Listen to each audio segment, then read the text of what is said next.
राष्ट्र की एकता, अखंडता और सुरक्षा को बनाए रखने के लिए स्वयं को समर्पित करूंगा और अपने देशवासियों के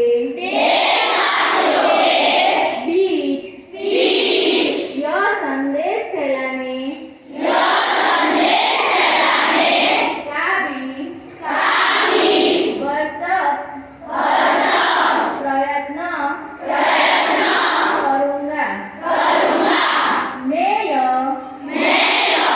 शपथ अपने देश की एकता की भावना से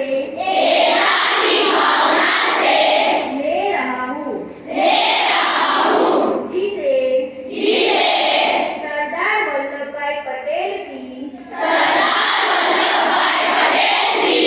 दूरदर्शिता एवं कार्यों द्वारा